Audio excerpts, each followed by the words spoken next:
In the tapestry of life, where every thread holds a story, America in Black and White emerges as a haven for the voices echoing through the heart of our communities. In this podcast, we wade through the rivers of our collective experiences, celebrating the vibrant hues of change brought forth by the whispers of hope and the roars of action. It's more than just a conversation.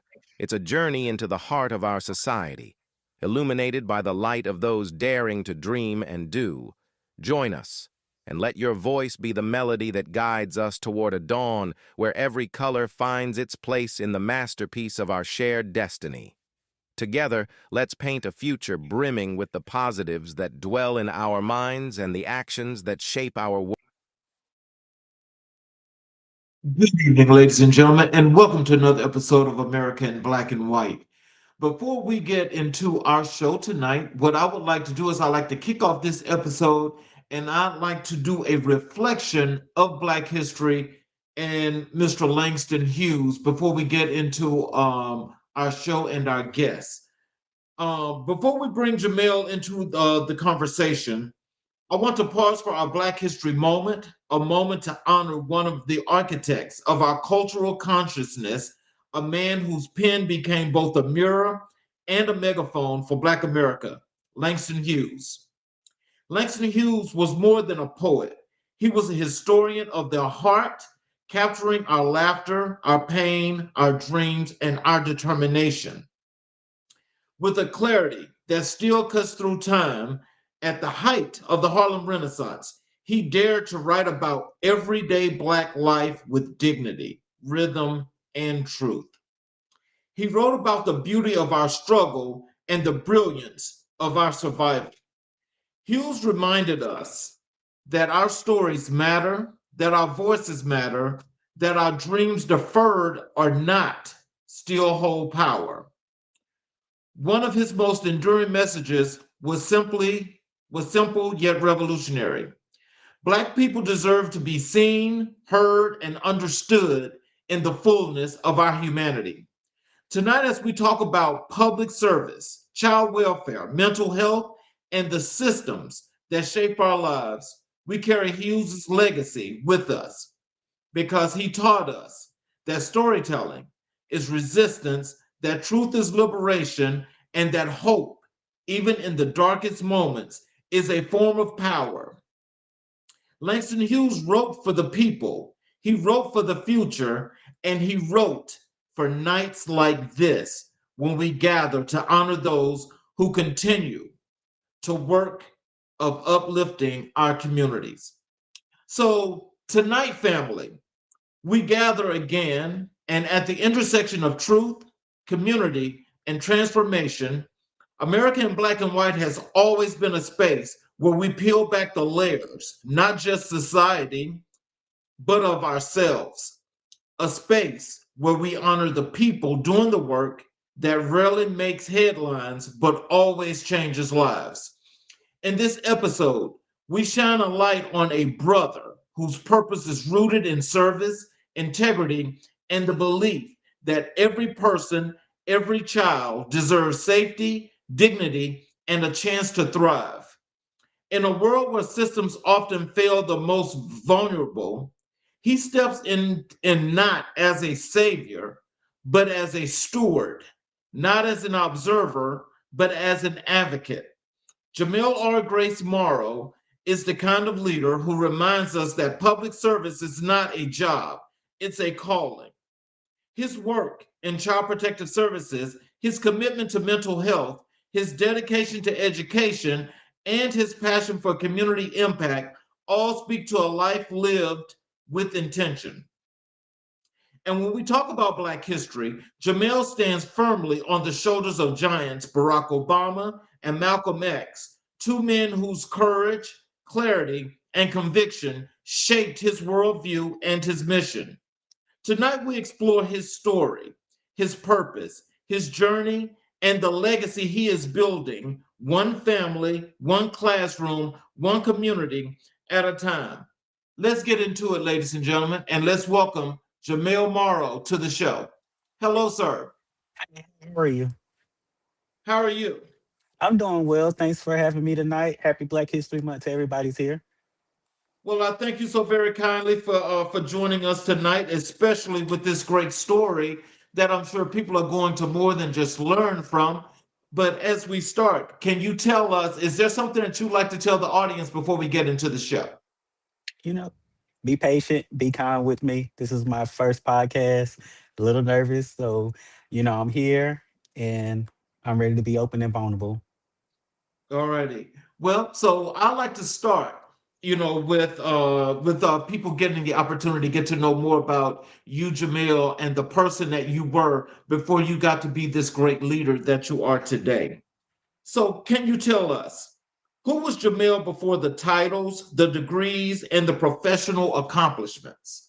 All right. Well, I grew up in a small town called Lewisburg, North Carolina. It's about 45 to an hour from Raleigh, North Carolina. Um, my neighbors were cows. I like to tell people that. Grew up with my mom. My grandfather was a great influence in my life. My dad was there, not there, but my mom, my dad separated, so he was there as much as possible. Um, from there, I went to North Carolina Central University. Big, big difference. Big difference in culture from the people that I seen to those that did not look like me or act like me, I would say.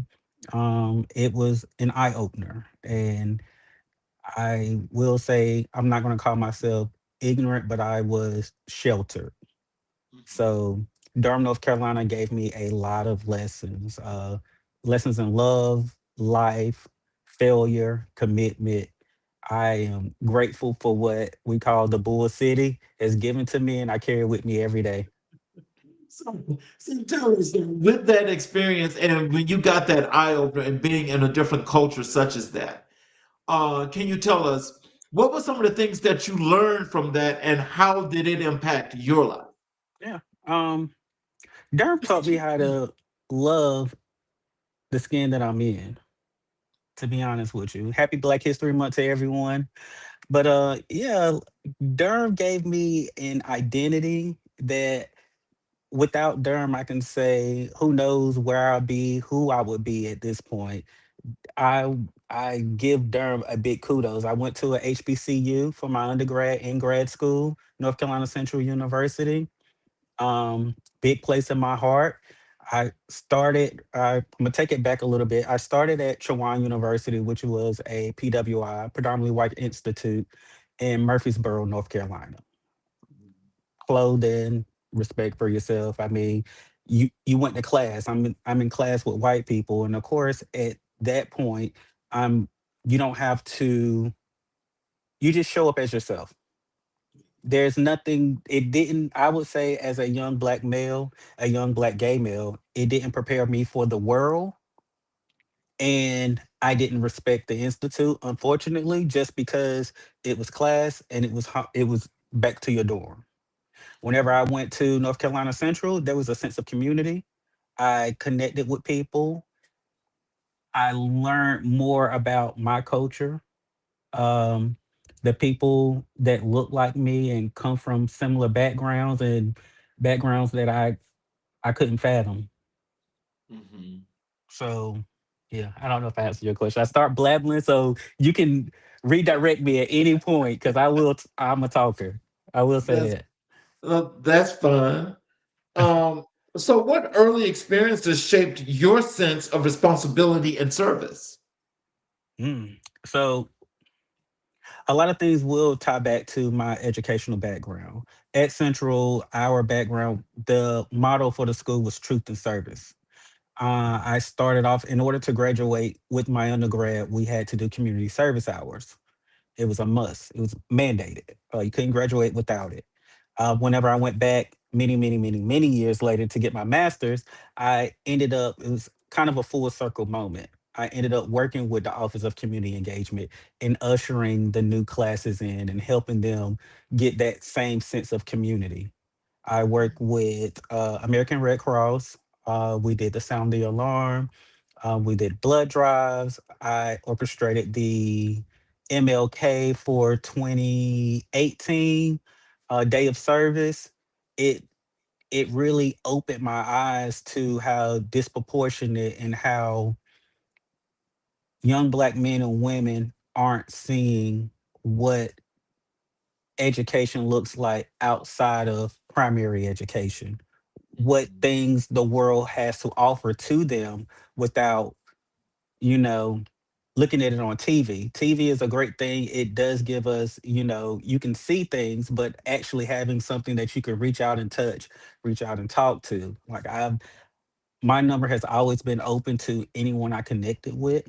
I'm a listening ear. As a lifelong learner, which I proclaim to be, I can learn from you like you can learn from me. I can learn from the things that you've been through and I can take it in, and it helps me grow as a person to help the next person. The things I give you, I am trying to, I never want to leave someone in a place worse than where I met them. My goal is to always to uplift and to take each other person to another place, if that Mhm. makes any sense. So, how did your upbringing influence your understanding of community? Okay. Well, so like I said, I grew up in a rural town in Lewisburg. It's actually called Centerville. I think they lost their township. The land that I grew up on was my grandfather's. It was his grandfather's, and they were sharecroppers. They brought the land. There was a school on the land. He felt like at that point in time, anything can be brought and sold, even people at one point. I mean, it's Black history, but we have to remember where we came from.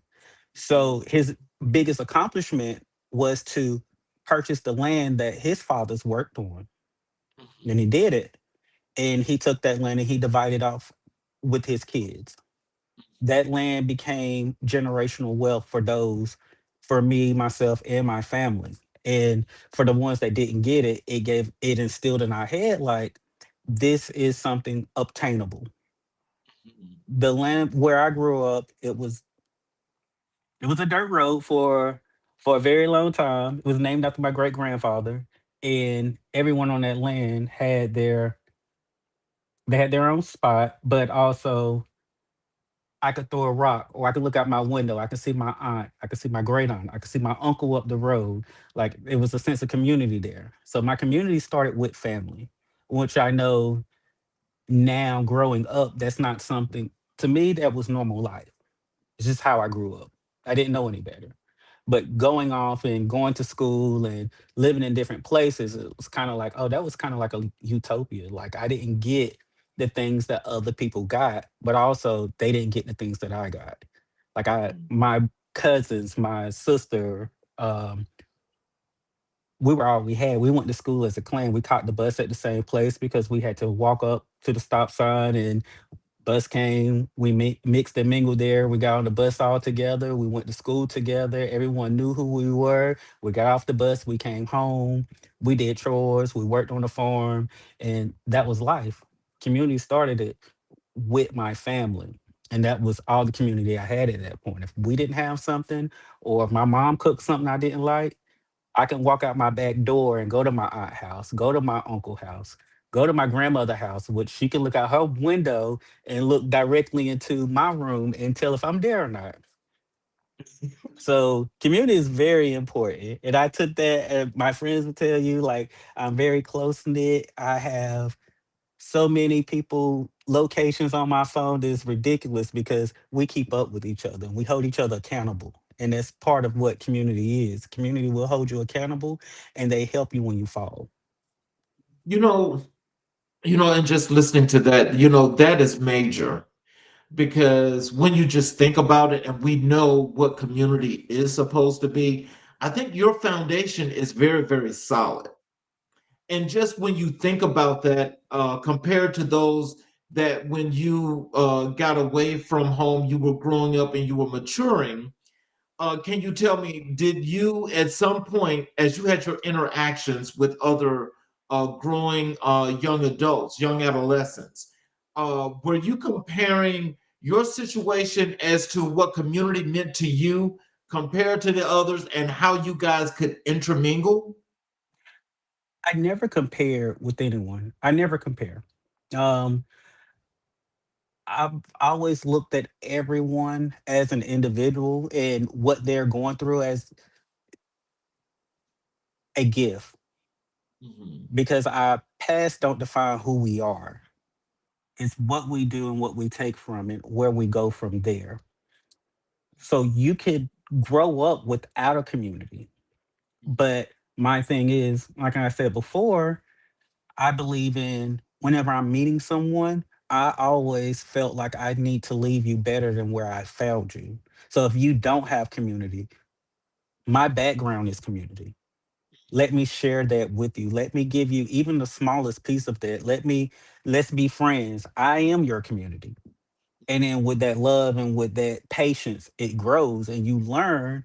And everyone, like I have friends, I'm not going to name names. I have friends that didn't have communities growing up. I have friends that've been through systems that failed them because of their color, because of their family's financial situations, and they lack that sense or the ability to create a community. But I tell my family knows just as much as I do. Like I have multiple communities. I create a community at work. I have friends who are crossed between family. I have friends that we speak to daily. I have group chats with people I past work with. I have family group chats. My thing has always been community because as a group, you it's like a single cell. Yes. A single cell is going to die on its own. Hmm. It doesn't make much. And when you come together, you're now a working machine. Like it goes off into different platforms. A penny is just a penny. You get 100 of them, you get $1. You get $100, you got $1,000. The more you get together, the powerful you are. And I think it just goes off into it. One star is just a star. Group of stars, you got a galaxy. It's just Yeah. how I look at life. Okay. Well, I think that's really an honoring thing because, when you think about community from that perspective, as you just explained that, that's something that whenever I connect and just chat with individuals, is the one thing that I always try to stress. Together, we can do many, many things, Mhm. but individually we have a process that we may think about, but that process is going to be long, long, long, possibly too difficult and maybe too hard to climb by yourself. Not saying that is impossible, but it's always better when you have community and you're there unified to make something happen. Yes. Perfectly uh, said. So, can you tell me, was there a defining moment that pushed you toward public service? A defining moment that pushed me towards. I don't think there was a defining moment. I think it was divine intervention. Okay. Um, and I say that because I, s- with my professional background, I wanted to be a six figure man. I say that. I want to be a six-figure man. um, I got there. Hmm. The money didn't satisfy me. It Okay. didn't. And before getting there, I worked in public service. I worked in retail. And the more that I am able to communicate and outreach and be with people, I felt like that's where my heart truly came from. I taught fifth grade for 2 years, best 2 years ever. I went from there, I went back to school, got my master's, was working with community engagement with Central. Amazing. Started teaching at our community college for their ESL program, English as a Second Language. Amazing. I'm not an adjunct now, but I do part time where I fill in. It's love them, and to where I am now, a social worker investigative assessment. So, what role did family play in shaping your values?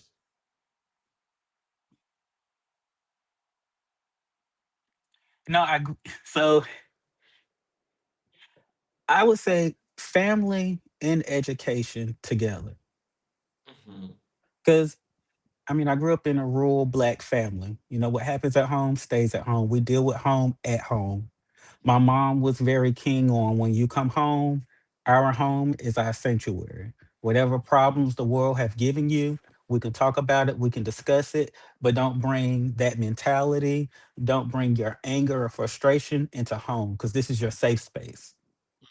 Home taught me, or family taught me, that everyone needs a safe space. What that safe space may look like for an individual is on them.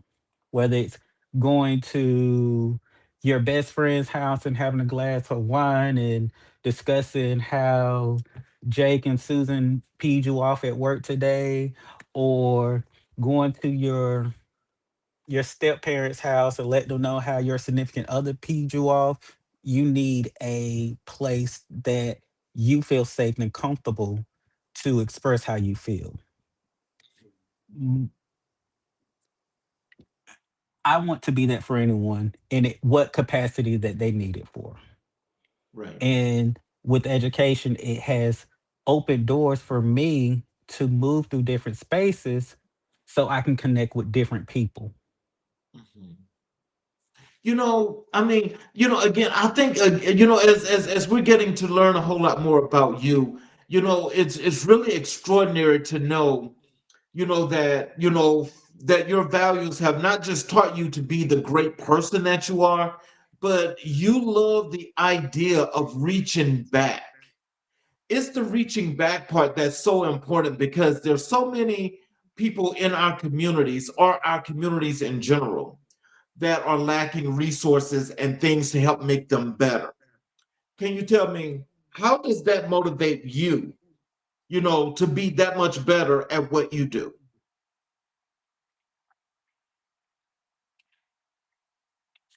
You know, they say more power becomes more responsibility. I feel like more education does the same thing.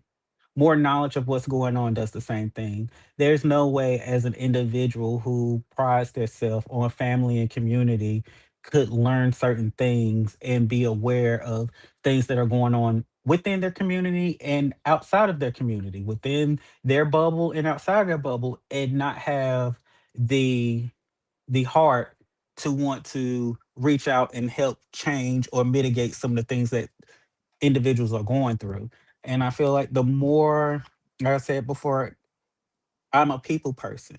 And if I'm at the grocery store and I'm speaking to someone and I'm hearing about, things that are going on within their personal life, it may be monetary. There's nothing I can do about monetary because I work for the government. There's no money there.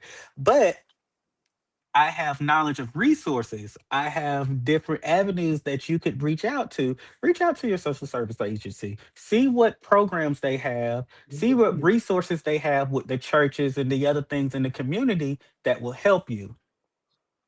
And there's multiple ways of getting a job done. And I feel like the more anyone knows, the better they are equipped to not only deal with their own situation, but help others outside of them. Because even if I'm in a place where I'm receiving help, someone else, Jessica down the road, may have the same issue I have. Am I going to gatekeep this information, or I'm going to share it with her? You know, everyone's in a position to help someone else, and I feel like it's one of those things where they say you never look down on someone or be careful how you treat people because you never know who you may need. Exactly.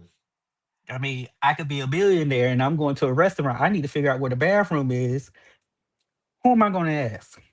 The man sitting across from me or the worker that's here serving me?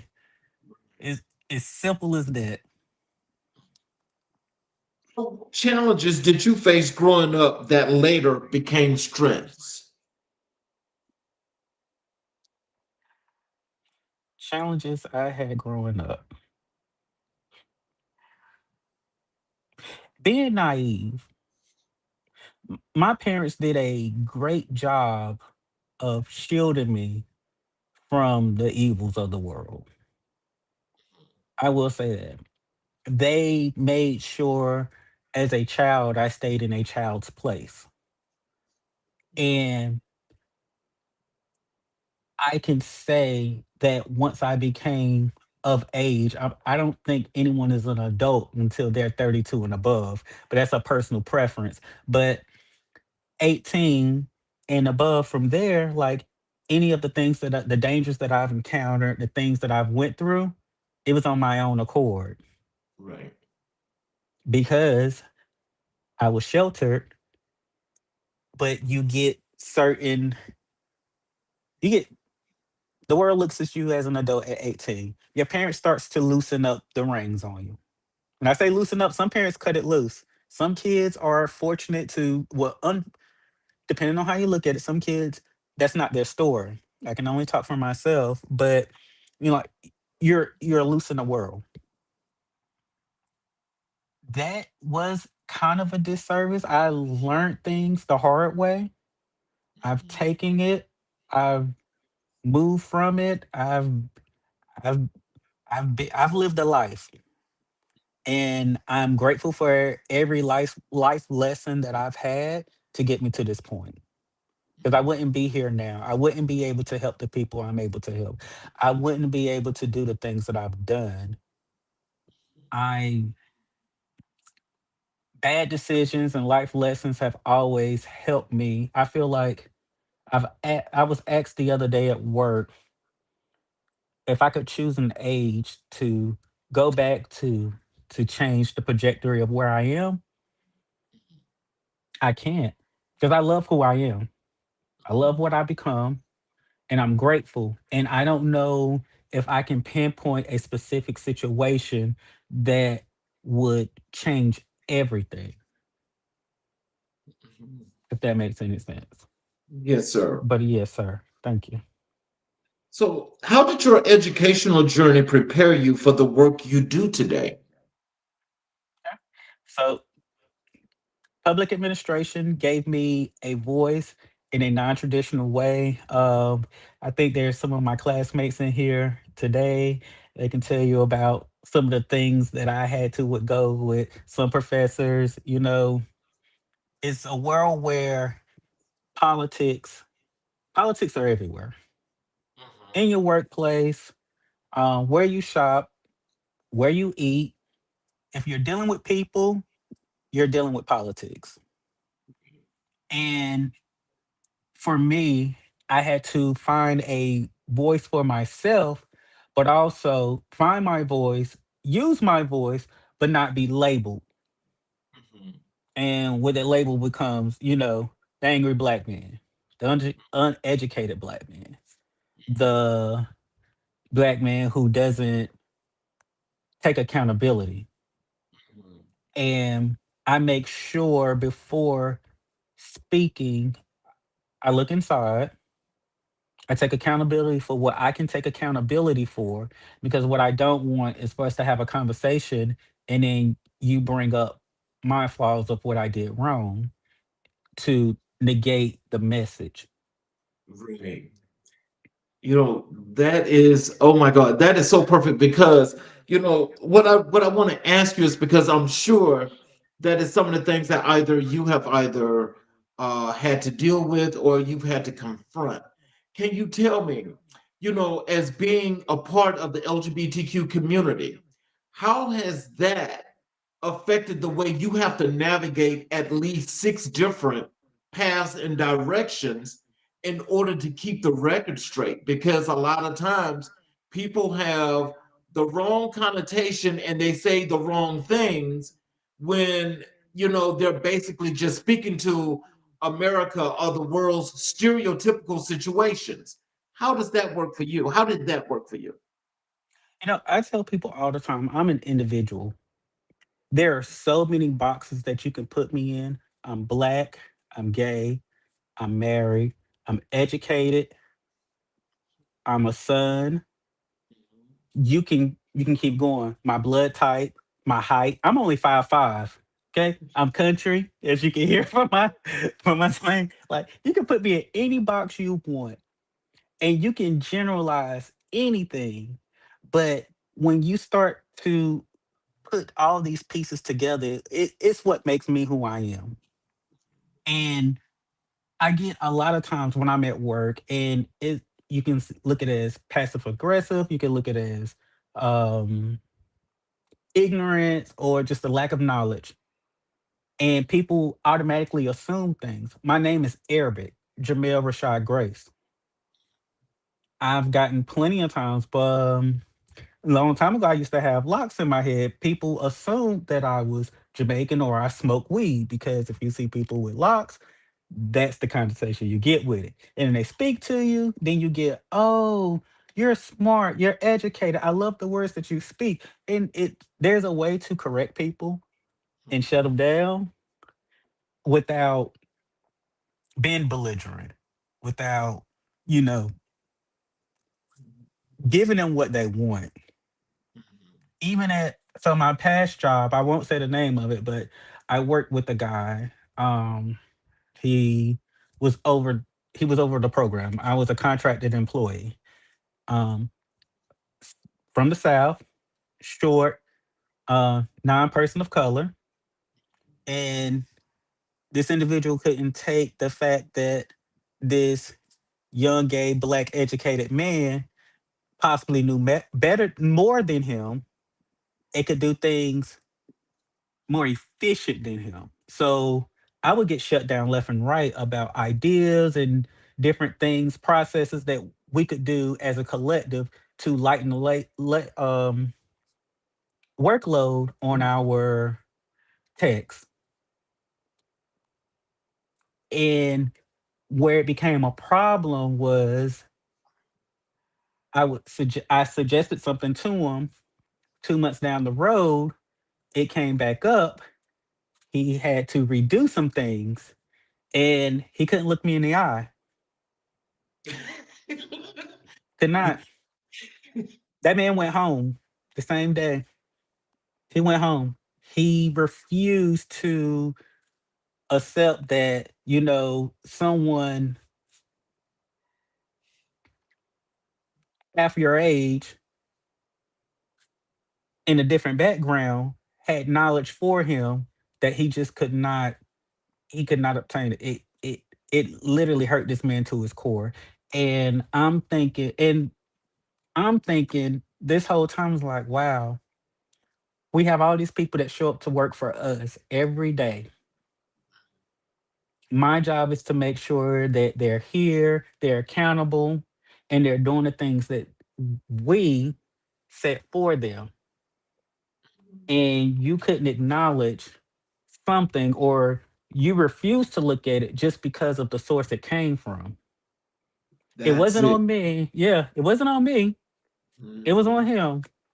But it's sad because it happens a lot, and a lot of it frustrates me sometimes. And but at the end of the day, I have to think it's not me. Mhm. That's not my cross to bear. That's learning that another individual have to do. And you know what they say: everything that's done in the dark comes to the light. And Yes, sir. it's not always my place to check you. It'll happen, and it'll happen on its own terms. And when it happens, I'm not going to be there. I won't be in the corner rooting for your downfall. But if you fail and you came to me, I have a forgiving heart. We can still work together because it's never personal. We're here to get the money. Mhm. That's it. You But know, I've got to say that at this point of this interview, what really sticks out to me and what makes me so proud to hear you say is that not only do you represent yourself well, you represent all of the communities in which you're involved in very, very well. And so I know that, and I can say factually, what you're saying, and speaking that truth to power, is that there are an enormous amount of people that don't look like us that we work with that have this. that have this thing to where they don't know you from Adam's house, cat, but they have this way of trying to be, well, they want to assert that passive aggressive behavior, that little hatred that they have within themselves, because they know they don't compare. But when they know they don't compare, but you stand tall and proud in who you are, that's the thing that intimidates folks so much. So, with that being said, I mean, how often, does this happen with places that you've worked at, or just in general when you meet people? How often does that happen? Believe it or not, it happens more often than you would think it did. When I first started teaching fifth grade, there was a teachers are very close knit. Mhm. They have a thing. I taught at a D1 school, and I'm not sure if two of my fellow teachers are up here, well, my teacher and my principal, when I sent it to them, but uh, there was a poll going around that how long I would last. Yeah, it was a poll because we're at a D1 school. Like I told you, I grew up in a shelter background. So a lot of these kids that are in the school have dealing with things that I couldn't fathom at the age of whatever age I was when I was teaching. But it was a thing where no, he's too nice. He came in here smiling. He don't know the class he's about to get. And I've always been constantly underestimated, and it just gives me drive to continue to push forward, to not prove to them but prove to myself that no matter the situation I'm in, like a chameleon, I'm either going to do the things I need to do to be there, or I am going to outperform. I'm going to outshine. I'm going to do the things to put me in a place where not only did I do it, I succeeded, and I'm capable of so much more. Right, That's right. always been my goal. Like everything goes back to lifelong learning. I've every position I've been put in, I put my faith in God that I'm here for a reason, and I'm doing the things that I'm doing because it's preparing me for my next step. And if I can't get past this step, then how am I ready for something else? So, what does resilience mean to you personally? Just don't stop, can't stop. You I'm here, I'm breathing. God willing, I'm walking. I'm able to work. I have a voice. I may be put in uncomfortable positions, especially now with my job. Now, when I knock on your door, I don't know what's on the other side. I don't know how you're going to react because we know when you're stepping into someone's, again, their comfort zone, their their safe space. And with my position, I'm seen as a threat. I'm here to shake stuff up.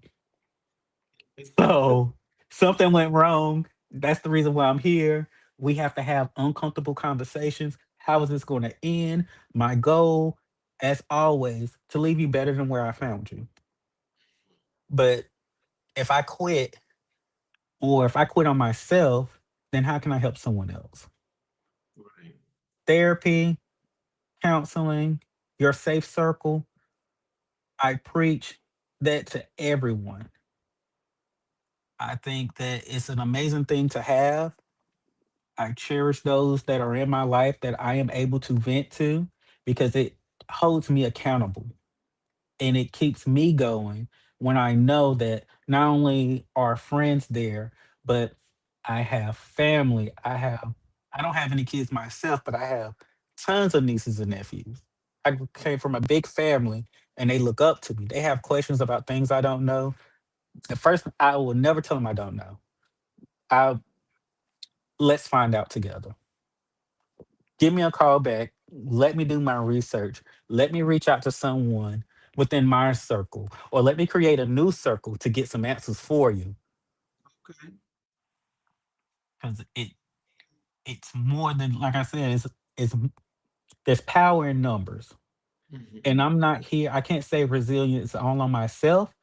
because there's been times where I wanted to give up. There's been life altering things that has happened to me growing that anyone else without the support system wouldn't be in the position that I'm in now. And I pat myself on the back for making it through the things that I have made it through. And I am thankful for those that believed in me and stuck with me and made sure that I continued. So, who poured into you when you needed guidance the most?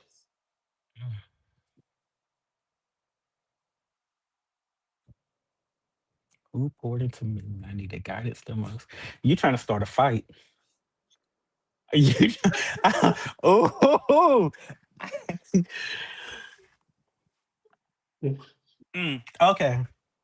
I've I can't say a single person because I've created so many different communities where one person lacked, someone else picked up. I told you before there was an incident in my life where things I was ready to give up, but my community stepped up. I had a friend who was there to make sure I had food every day. I had a friend that came over, hey, have you paid your bills this month? I had a community at work that was there with me and was like, hey, Jamel's late today. Give him a call. Is he here? There was times when I needed to leave early. Hey, I take your class. Like my mom, my sister, they were there. My dad, he checked in, he stopped by. My mom and my sister came up there when they came. They brought family, they cooked, they cleaned. It's like I said, I was down bad. And I respect and I love everyone in my community because like I said, who knows? It could have been a breaking point. But with those people saying like I see you're going through things and no one's perfect. I'm the backbone typically. I'm the one with friends. Like I will be emotional with you, but I'm also logical. And it's easier for me to think that way now. But when you're going through things and you're in that place, it's hard to dig yourself out. And sometimes it's impossible for you to dig yourself out. So having people in your corner, and it's not fair to put it on one person because while you're going through something, who's to say that one person isn't going through something as well? And if they can't show up for themselves, then they can't show up for you. You can't pour from an empty cup. So, what does legacy mean in your life? In my life, my hope is to touch as many people past what I could think of, past the communities that I'm involved in, past my family. I want to be there and be an inspiration to people I haven't met. And that goes beyond recognition for myself. I want to be a beacon of light. And that's what I want. That's the legacy I want to leave. When you say my name, a smile come across your face. It it's simple. I don't the glitz, the glam, I like my I like my shiny things. That's personal to me. I don't want to be remembered for anything like that. I just want to be remembered for the feeling I gave you when we came across each other. Transition over to your professional journey. Okay. You've worked across multiple sectors. What thread connects all of your roles? People.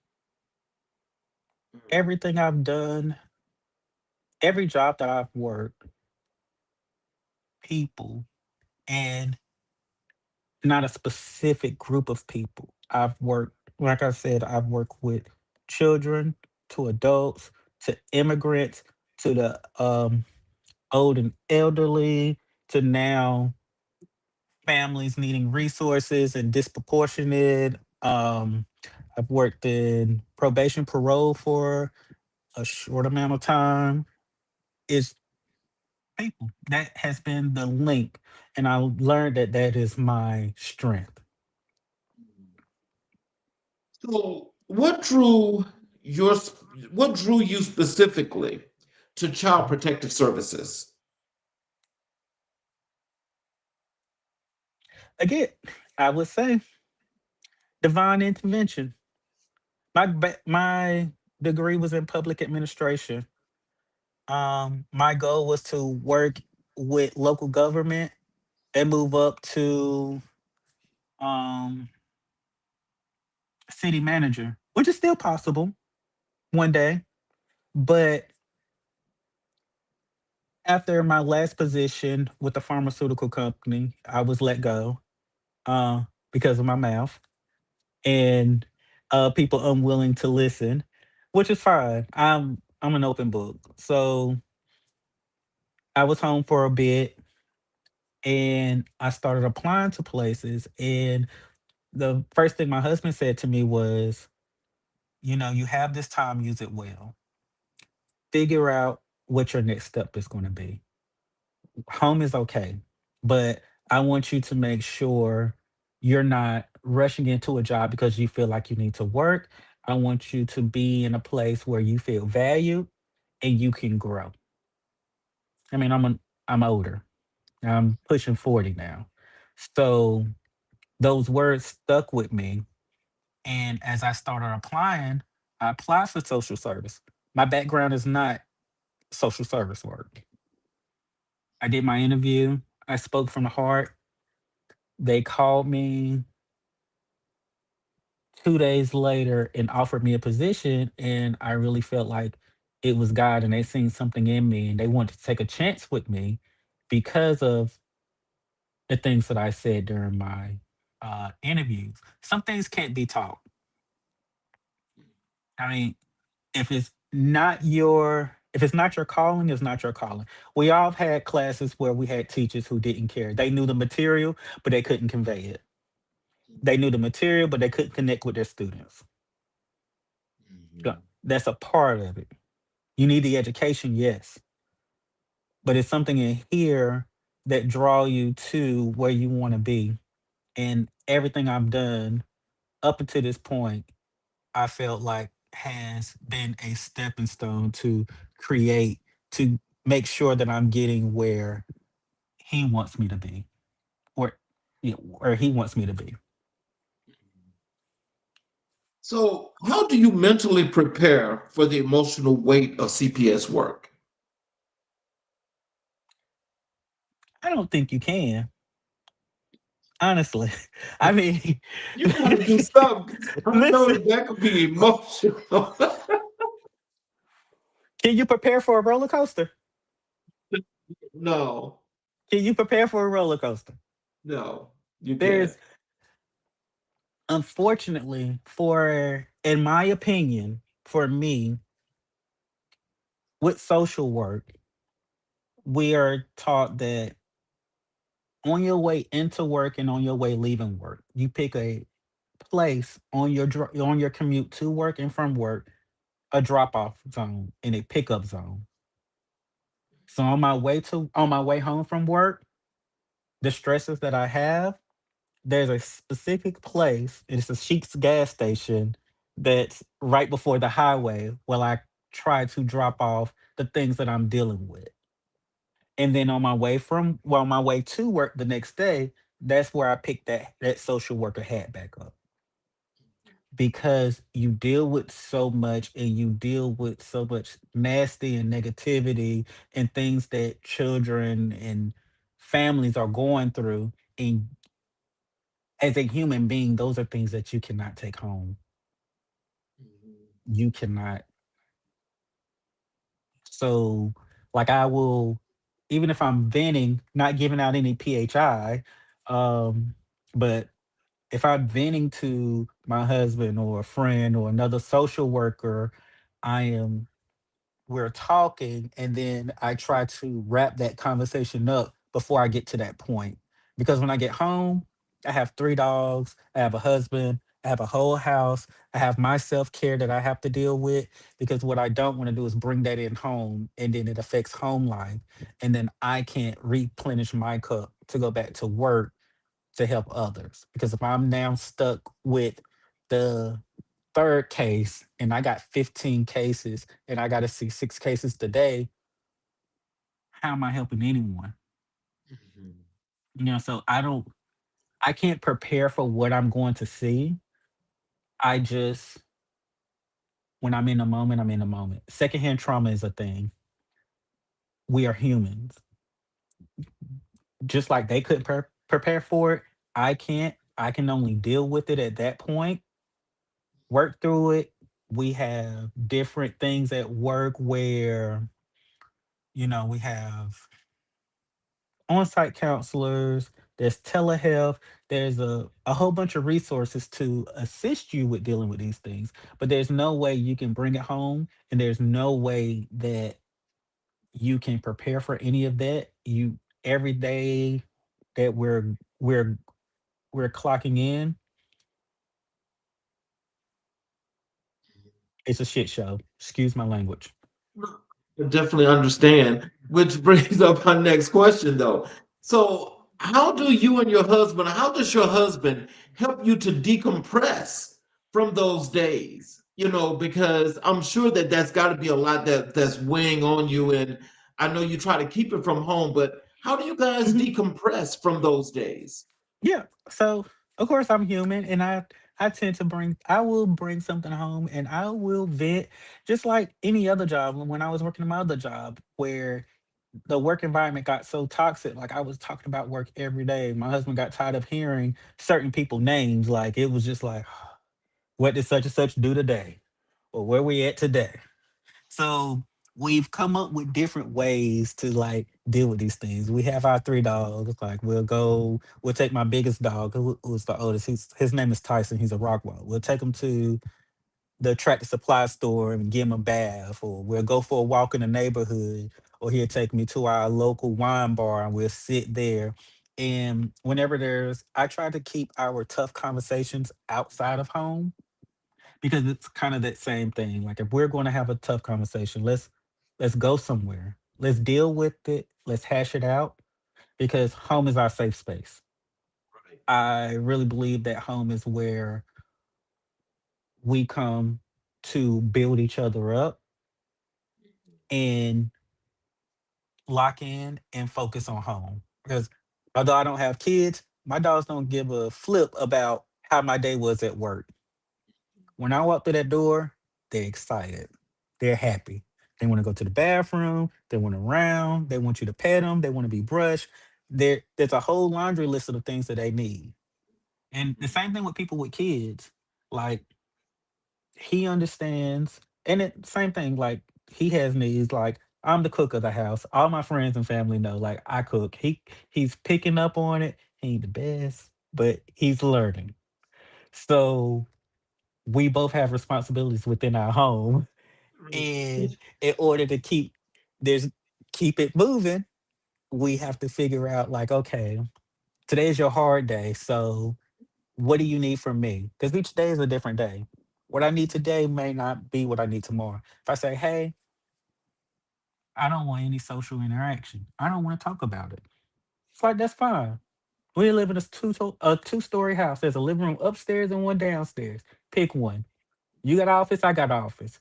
Either you're gonna go to your office and listen to some music, or I can go upstairs and watch TV alone. Like we respect each other and we have an open communication to where we are we're working together and I'm confident in our relationship to know like, okay, well, I need this time and he's not gonna feel a certain way because he does the same thing. He has stressors at work as well. And he'll get overstimulated, like Jamel. I understand, but I can't. We can't talk about it right now. And that's where that whole community thing comes from. I have friends who's like, well, I was like, I don't want to talk to you right now. They're like, well, have you talked to your friend? And I was like, well, they've been calling. I was like, why don't you talk to them? But there's no one key. It's multiple, especially dealing with me. You just never know. I can imagine. So what is the biggest misconception about CPS investigators? CPS in general, the big misconception is we taking people kids. I mean, I mean, when I tell someone I work for CPS, oh, you out there taking people kids. It's not funny, but it's true. Mine would be picking. When my family found out that I was working for CPS, even my friends, oh, you out here taking people kids. I've been with the department now for a year, and I'm in investigations. But every case I've worked on gladly have been safe or safe with a plan. I have not foreseen any of the families that I've came in contact with have not had a removal. Not saying that it won't happen because again, that's just the luck of the draw of where I've been, but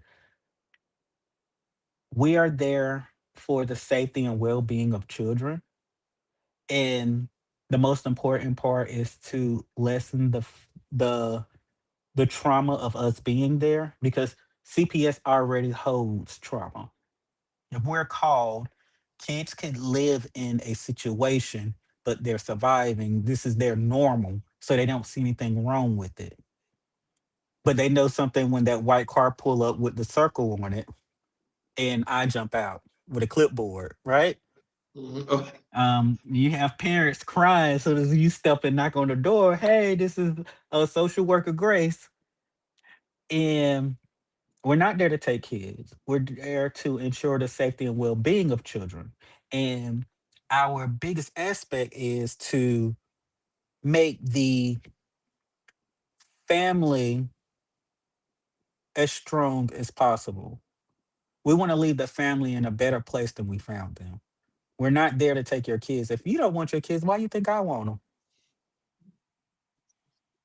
Hold on, that's I understand that, but Hey, that is real.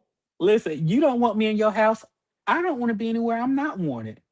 But we're Mhm. here. So let's work together and figure out how we can move forward to make sure I'm not here again. Let's make I tell families when I meet them, this is your movie.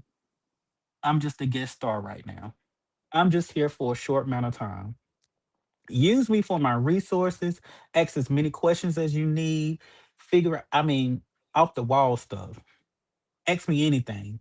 Because if I can't figure it out, I'm going to try to work with you to figure it out. Mhm. But don't look at it as if I'm here to judge your parenting and your lifestyle because there's no standard for parenting. So Yeah.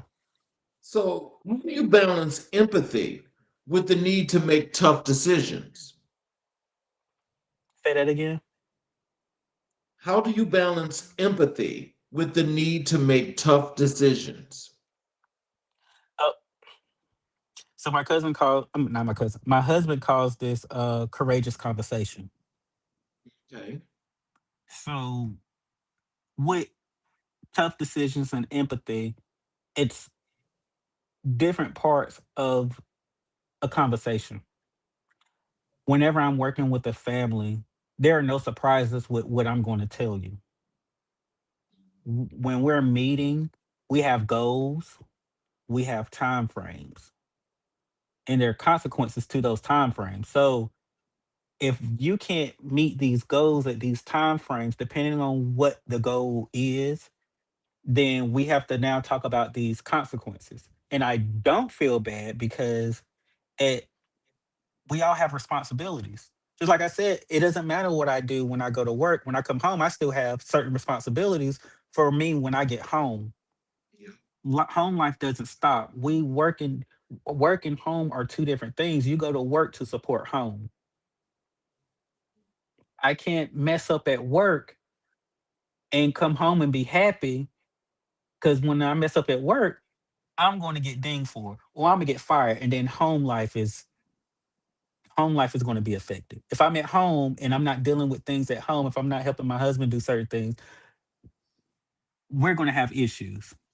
I'm going to take those feelings and emotions to work. So it's just being open and honest. I don't have any issues with, well, at one point I did, but now, nope. We can talk about it. We can be adults, and we can talk about next steps going forward.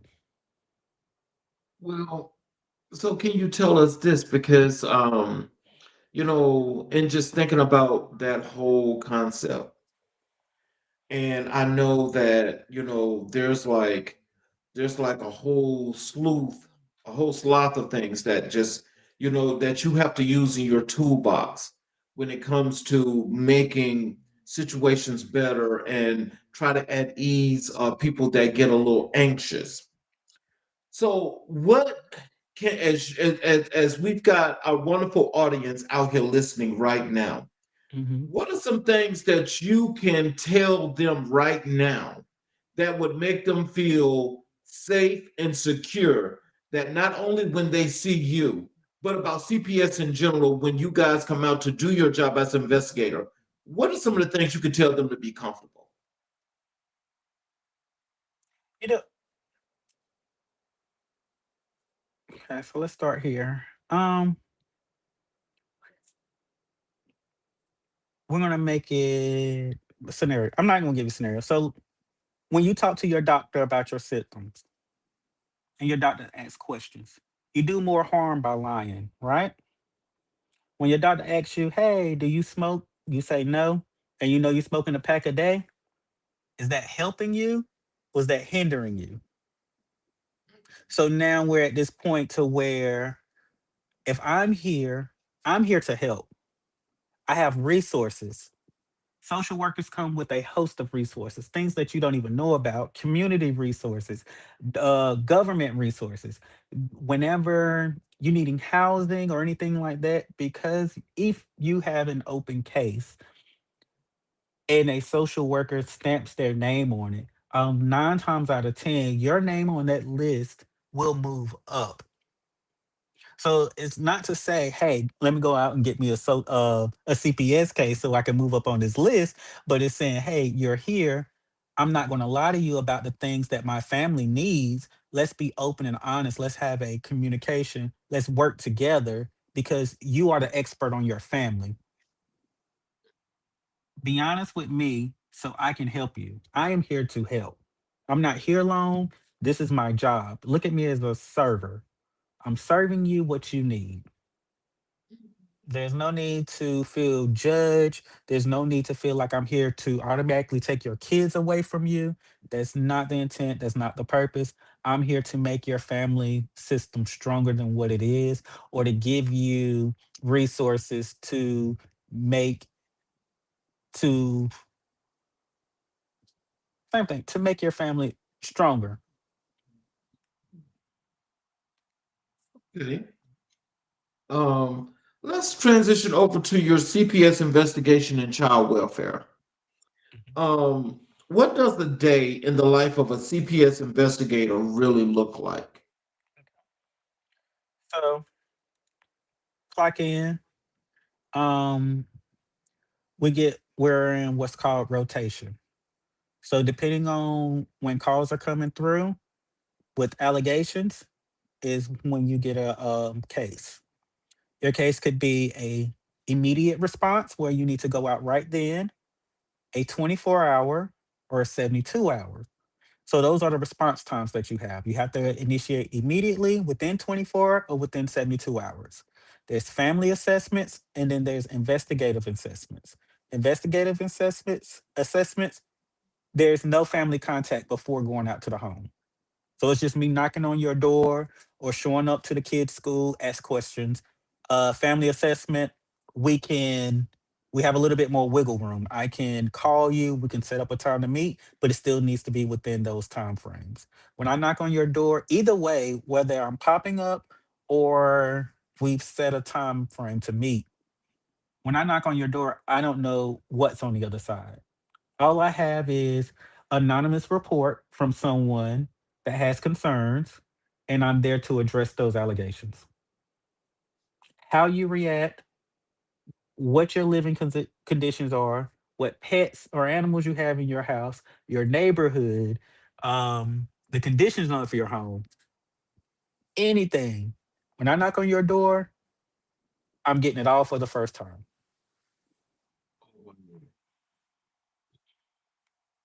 But so I do understand though, as you're saying, if like in these situations though, if there are indeed resources that is needed, when you show up, it's the time to ask.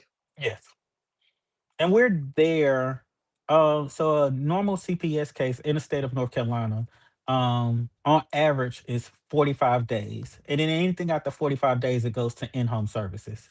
And which can go from the 45 days all the way up to 9 months or even more.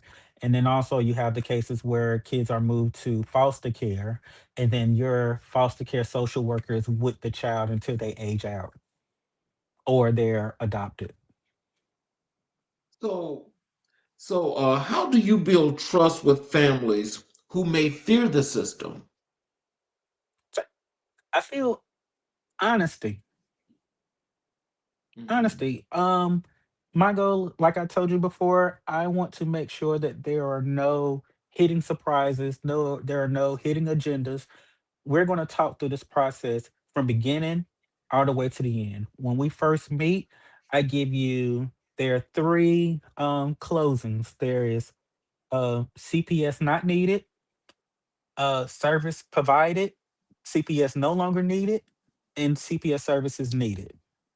They're safe, safe with a plan, and unsafe. Safe means allegations are fake or it's fine. Safe with a plan means we're going to do these things and the family will be safe. Unsafe, unfortunately, is removal of the child. We will talk through all of these when I meet you. You will sign your paper. I give you a copy of everything we've talked about. You have my information, my supervisor information, the director of the program. You can Google their name and get that. There's checks and balances and accountability. And what I don't want to do is fall short on my behalf because I'm dealing with people's livelihoods and lives, the emotional well-being of children. So I'm going to make sure I'm checking every box. And while I'm doing this, I'm making sure you are with me and we're going through this together. Like we're working through this together. So, what are the biggest systemic barriers you encounter?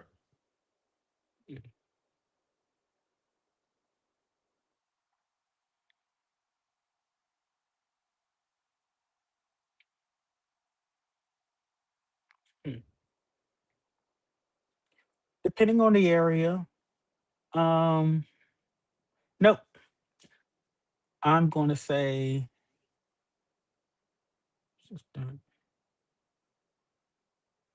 mental health.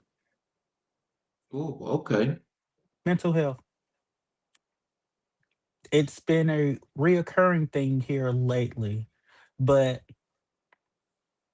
it's and this could go into a whole nother conversation. And I'm going to try to keep it above ground. But when you're dealing with families, and you say, let's say, there's a drug use allegation within the home, and you're doing your research and you're doing your background, you find out mom's schizophrenic, mom is not medicated or don't have insurance, she's self-medicating, street pharmacy.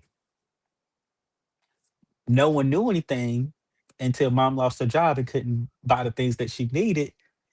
So it snowballs. So instead of dealing with the issue that mom has issues, because just because she has mental issues doesn't mean that she's not a parent or she's not able to parent her children adequately. The issue comes in is that Mom has mental issues and she needs resources for it. But now you're chasing your tail because not only do you have to find available resources for her, but you have to find resources that will work on a sliding scale or have free therapy or psychiatrists that will work with this um, population Okay. to assist mom. But then also while assisting mom, you still have to make sure the children are in a good place while mom is getting the help that she needs. But yeah, mental health is it, there's a mental health crisis. I feel like it's everywhere. It's a big thing. And the more we shed light on it, the the more everyone knows how big of a problem it is. And I really hope that within our government and, local and state and federal, that they really do pick up and start making this a priority. So, can you tell us how do you approach cases involving trauma or crisis?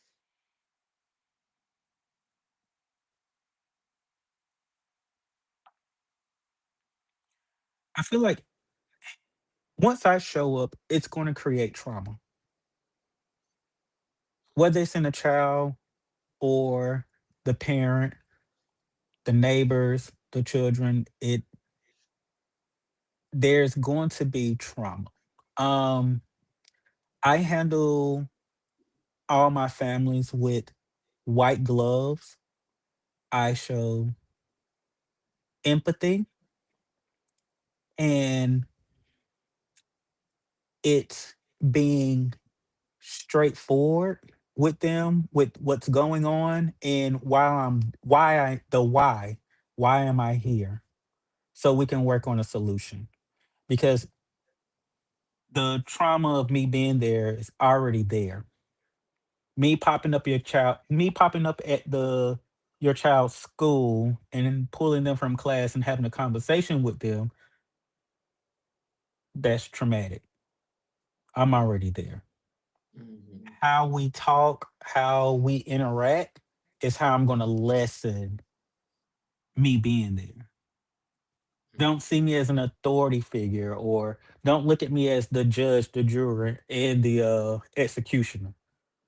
I'm just a resource. I'm here to help you, help them, and I make sure that family understands my true intentions on making sure that their unit is stronger. So, what role does cultural competency play in child welfare? It's a huge role. Like I said, when I knock on your door, you can be black, Latino, white, upper class, middle class, lower class. Being able to walk into someone else's home and they feel comfortable with this stranger in your home, and then to open up to you about their darkest time or something, like no parent wants a stranger to walk in their house and tell them what they're doing wrong. They don't. My mom didn't even like my grandmother calling her and let her know, hey, it's 9 o'clock, why them kids ain't in the bed yet. So you have to think about these things, and then also thinking about how, with certain cultures, women are not allowed to speak to men. If I come to your home and that's one of the that's part of your culture, and she's unmarried, how is she going to speak? She can't. So I speak to the ones I can, and I was like, hey, can we set up another time where I can bring a female coworker with me and speak with her? I'm going to respect you. I mean, I'm not going to tell you, oh no, you have to speak with me. This is the law. Like, no, I'm in your home. I'm going to respect you. If I walk in your house, the first thing I ask people, if the floor is clean, hey, do you want me to take off my shoes? And something as simple as that, like people like, thank you so much. The last person that was here, or I was skeptical about asking you, like, no, I'm coming into your home. And if this is what is expected of guests in your home, I am a guest. So my shoes are right there beside everyone else's. Okay.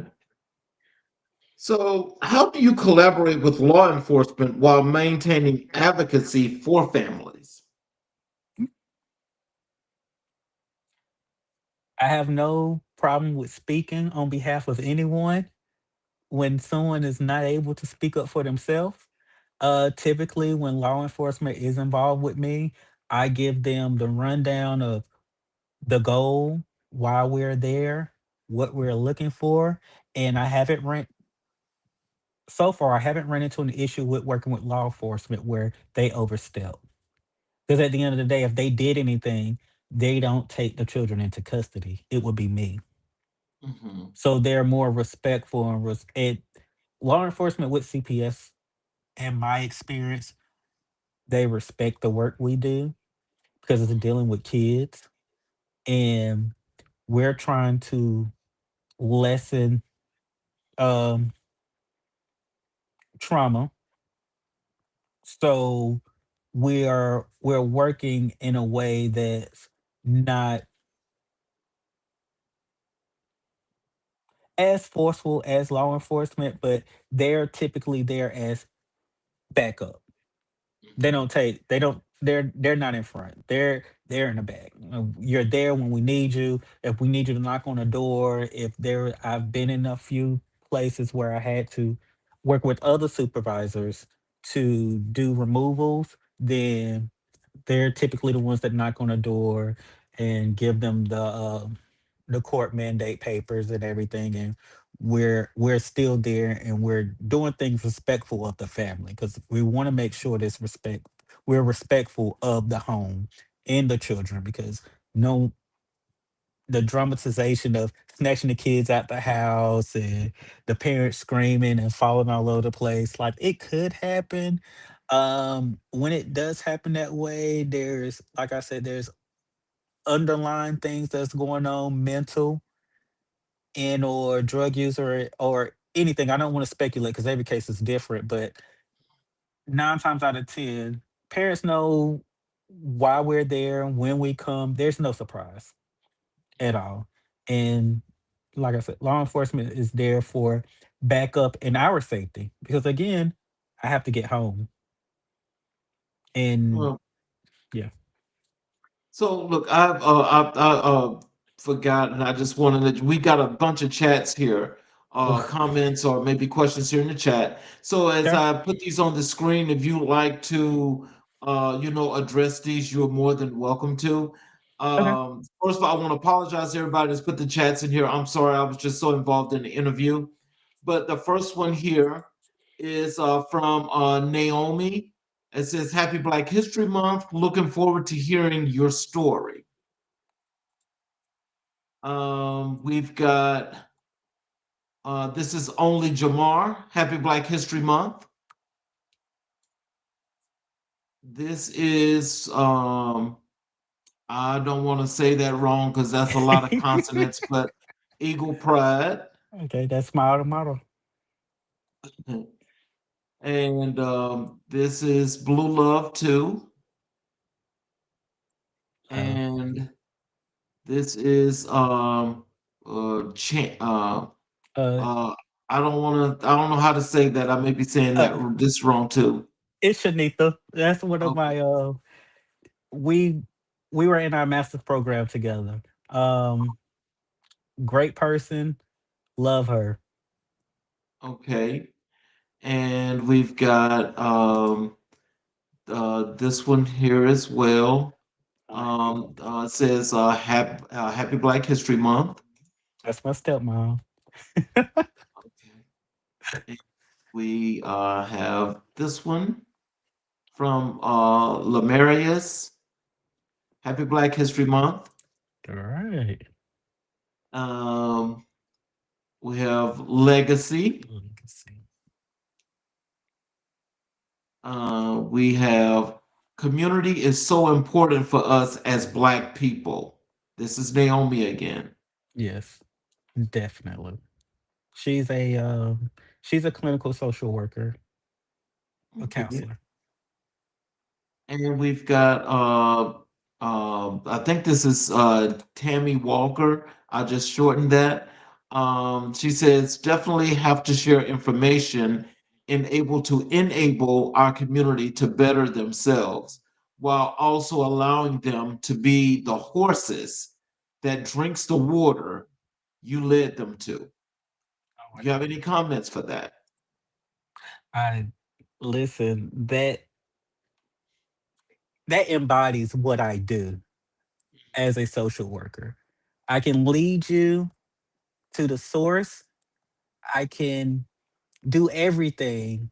I can coach you there, but at the end of the day, we all have our own responsibility of drinking that water or doing the things that we need to do to better ourselves. Because I'm there to assist you to getting to a place for you and your family. So I don't know. That was thought provoking. I like that. Thank you, Okay, and Tamila. then and this is Tamila again. She says, "You're definitely an inspiration through your growth, both life-wise and education." Thank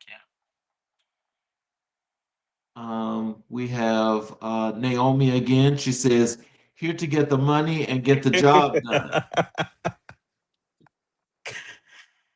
And she says, "That's right. Can't quit on yourself and got to take care of the mental and emotional health."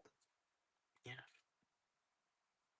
Uh, we've got Tamila again. She's looking at you with the LOL. I wonder what I said to make her do that. Here is Naomi, LOL, definitely trying to start a fight with that one. That was the pouring into you question. Yeah, okay. Um, Tamila says, "You're definitely one of my backbones, inspirations, my ear with a mouth. Love you, stink." Oh God. Is that a nickname for you? I guess so. I ain't heard it before. Um, Here is, like you said, divine intervention. That's from Naomi.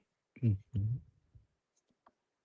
And okay, it's definitely hard work and lots of twists and turns. Yeah. No day is the same. Yes, got to leave it all at the door. And secondhand trauma and compassion fatigue. I feel that deeply.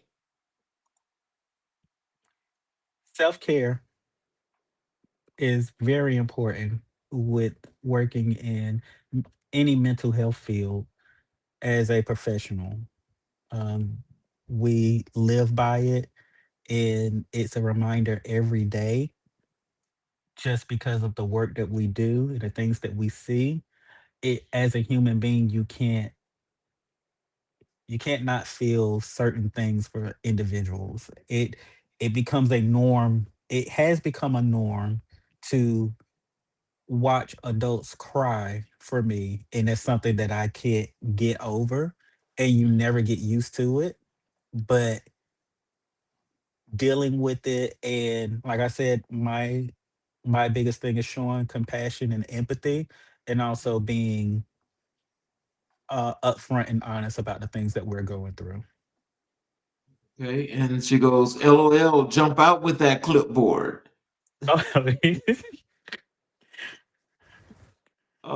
And we have this one from Tanette.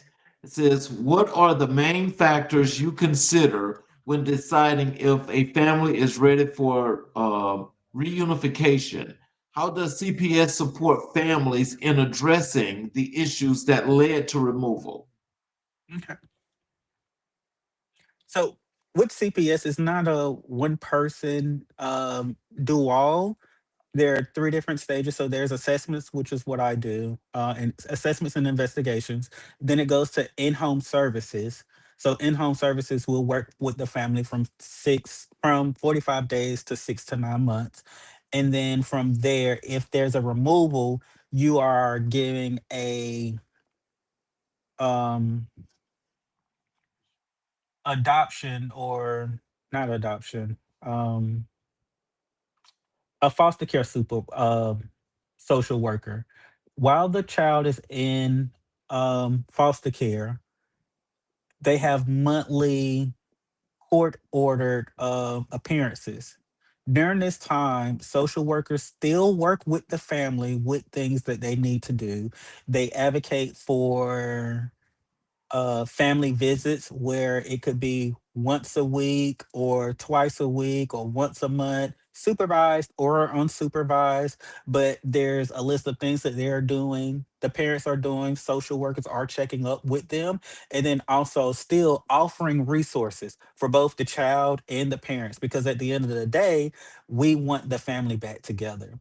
For the state, when a child is in custody of the state is responsible for that child. So medical, school, anything that's going on with that child, the state has to do. If a child wants to play sports while in foster care, they have to go to court and the judge has to okay it.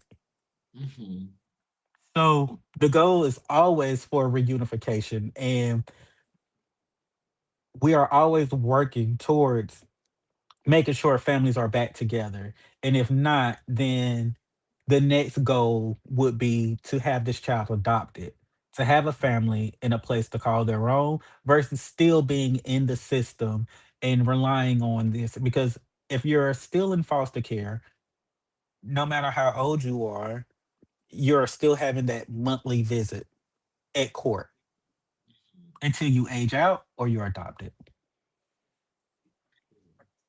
So Tanette has another question here. She says, "What are common barriers families face when working towards restoration, and how can they overcome them?" There are no common barriers because every family is different, every situation is different. There's no streamline of, okay, I've seen this happen, we're going to do this because it worked for this family, so it's going to work for you. There's no such thing. Every family is treated as an individual family. um Barriers that one family face it could be the same barriers, but the circumstances around it could negate the resources that you get to assist you or knock out resources. So um, it depends on the determination of the family and a good social worker. Good social worker, um, and the system, honestly, because you can have a good social worker and they lack the resources or they're overworked, like a lot of mental health professionals are right now. I want to do the best I can for this family, three, but I got 39 other families. So accountability and everyone working together and resources from the state and resources from your local government, like it, like I said, there's just not one piece of the puzzle that's going to make it work. It's everything and everyone working together.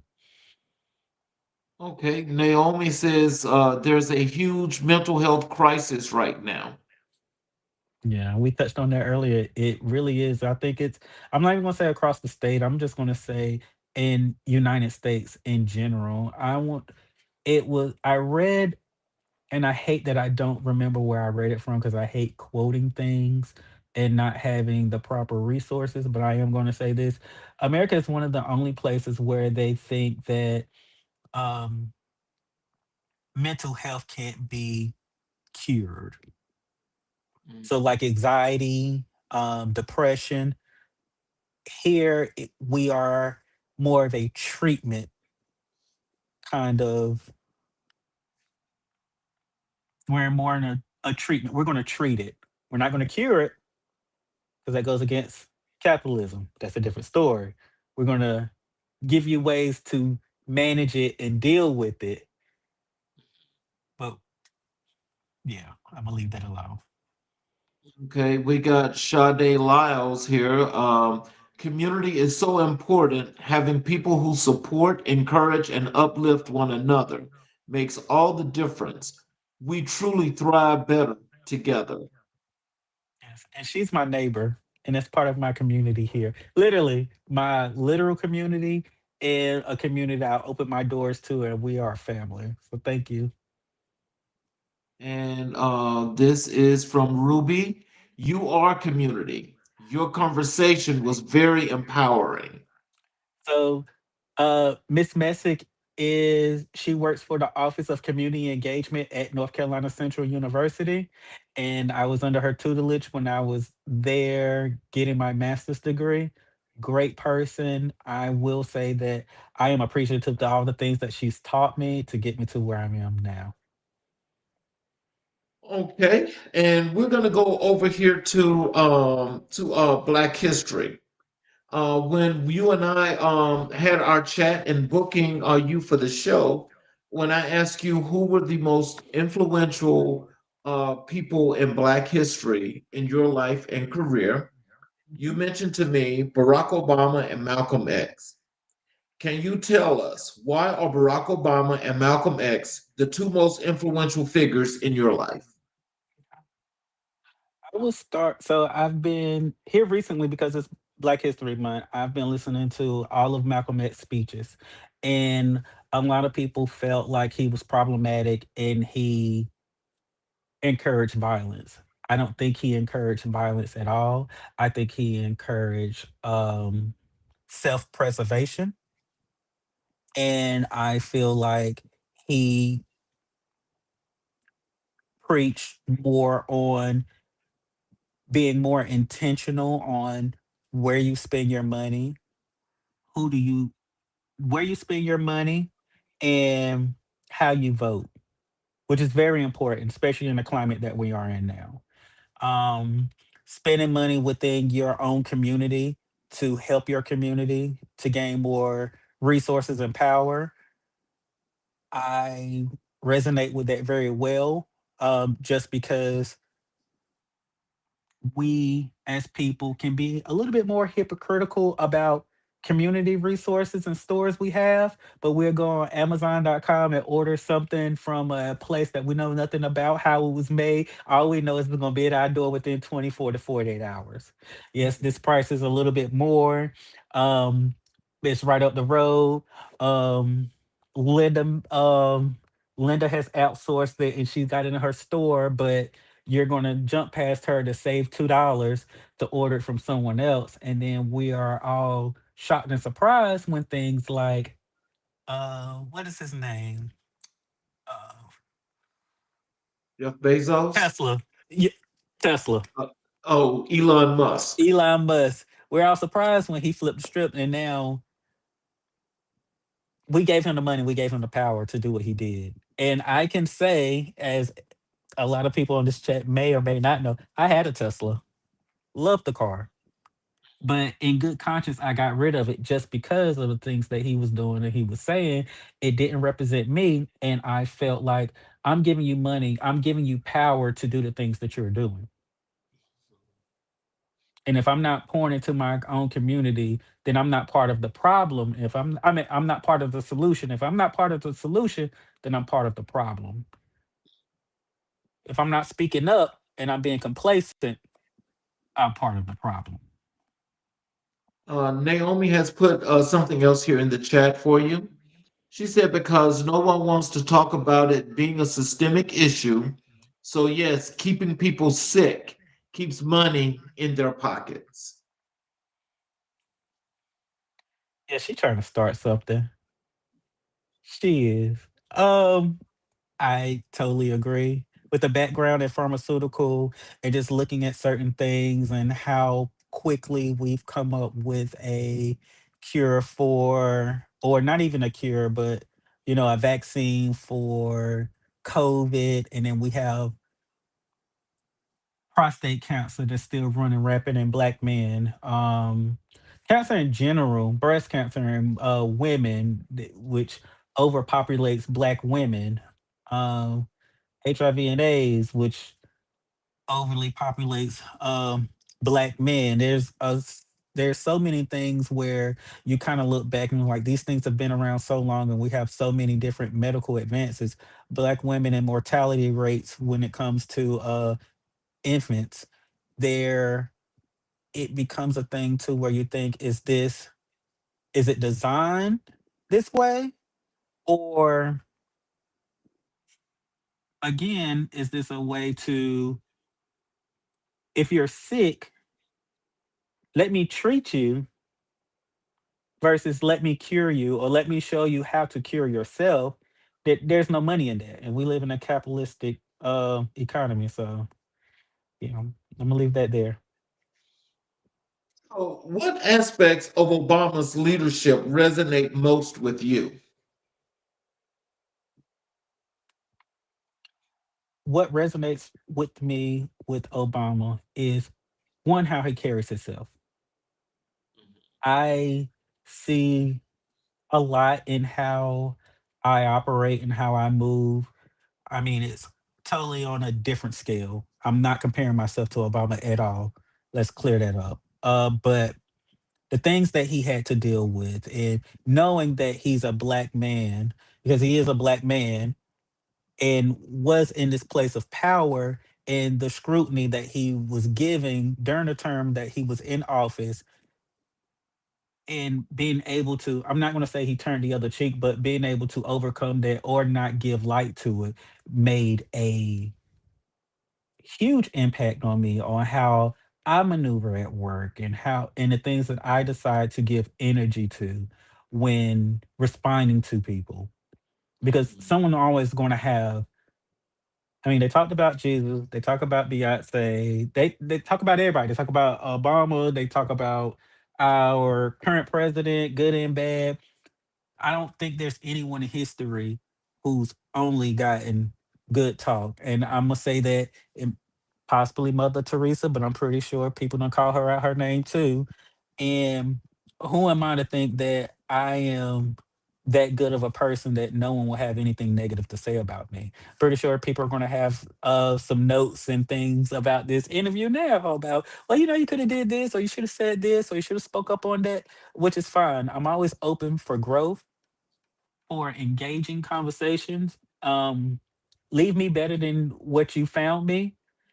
And I think that was his whole thing, and his legacy is that, for me, you do the best you can with what you have, and that way you have no regrets.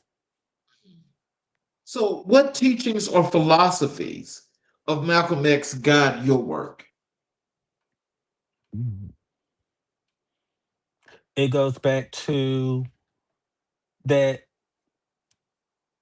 self with social work, that self-preservation, and Malcolm X always said that knowledge is power.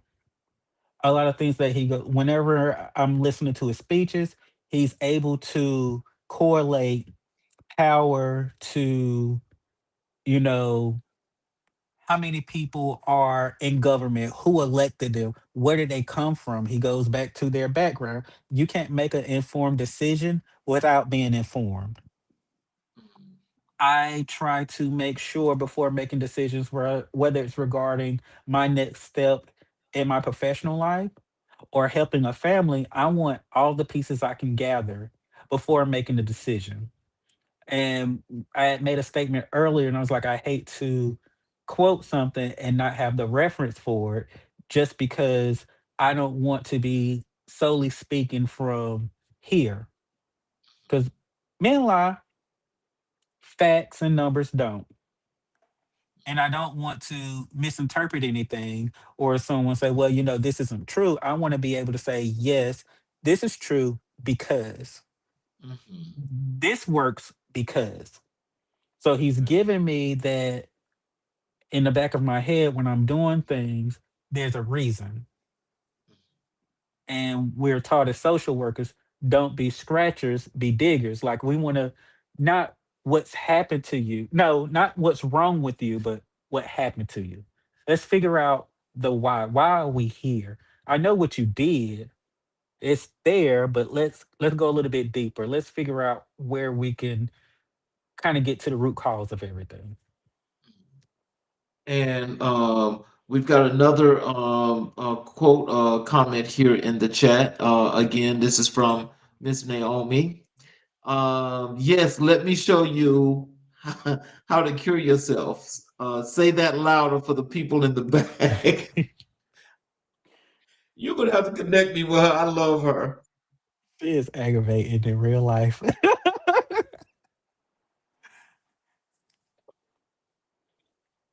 I love But I her. will. Definitely will. Uh, these two men shape your understanding of Black leadership. Yes. You said how? Yes.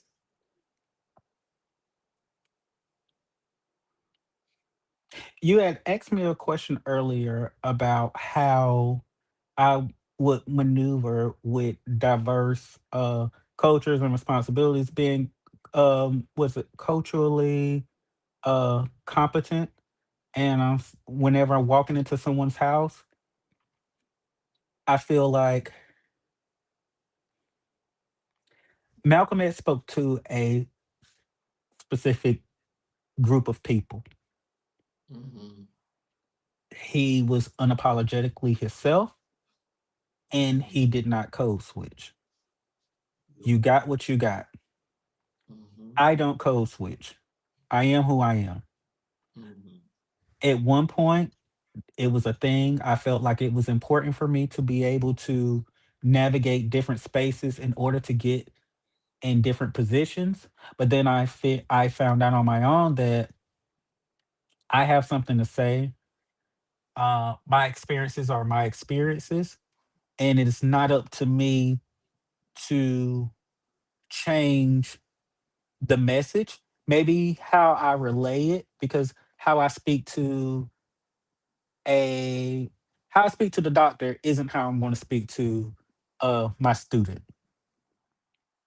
Okay? Mhm. So the vocabulary may change, but code switching is something that I will not do. Not at all. Um, Martin Luther King is about community, Mhm. and he has shared, like, you know, he's more about coming together, working together. And I take that with any position I'm in, whether it's in a supervisor position or I'm at the bottom. I love the community aspect of let's work together, let's figure out how we can do this together in order to move forward as a unit. And I take those two with me being, I can be blunt, but I'm not rude. Mhm. When I speak with love. Mhm. And with that, I want us to grow together. Mhm. Final question for you. What does Black History Month mean to you as a public servant and educator?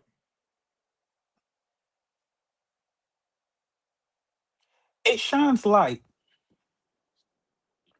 It shines light. We have so other than Black History Month in February, we have the Day of Love. It shines light on the day that you express your love for your significant other, right? Um Holidays have times where we shine light on specific things or specific groups. Um Black History Month is the same thing for me. We are shedding light on the accolades and the things that Black individuals have done in America to make life easier for us and for the whole. It gives everyone a chance to say, hey, Madam CJ Walker did this. Um, Rosa Parks, and excuse me for, using the run of the mill names, but like Rosa Parks sat there so it started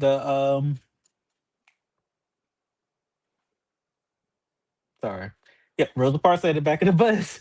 We The have the Civil Rights Greensboro Movement? Civil Rights Movement. We have the Greensboro Four that sat at the table within Greensboro to during Civil Rights Movement to desegregate one of the restaurants there. Like, we can't go anywhere without remembering our past, so in fear that we will not repeat it. Black History Month is to show us the growth of where we've been So we have a way of looking towards the future to see where we're going to go. Um, when I say Kamala Harris said it best, we won't go back. In order for us not to go back, we have to see what's behind us, what's back, because we don't know what back is, then how we know we're moving forward. Mhm. So, one last comment here before we close. Yes, sir. Tanette says, I'll put it on the screen now for you. Code switching is like multitasking. It should be non-existent at this point. I And totally so, agree. and so, so in closing, what are some words of wisdom and encouragement that you have for our audience, including how they can connect with you via your social media, the links to your websites? What are some of those things you'd like to leave them in closing? Okay. In closing, I would say trust and lean on your community as much as possible. You're only as great as the people beside you. Um, to quote Jay Z, I am rich by not by the money that's in my pocket, but the people with me. And that can be in any way that you look. Rich in love, rich in favoritism, rich in family. Everything's not monetary, but be close to your community. You can reach me on LinkedIn. My name is Jamel Grace-Morrow, hyphen in the mural, Morrow. And then the same on Facebook, Jamel Grace-Morrow. I don't have any websites yet. Like I said, this is my first podcast. Uh, Mr. King, I appreciate you so much for having me. This has been great. I was nervous. I've reached out to you a couple of times. I had my days mixed up. Thank you for your patience and understanding. I look forward to watching every podcast going here forward. And you guys, I implore you to do the same. Before I close, I want to tell you I appreciate you more than you can imagine because, again, the superheroes like yourself, you're the ones that people need to have the opportunity to know.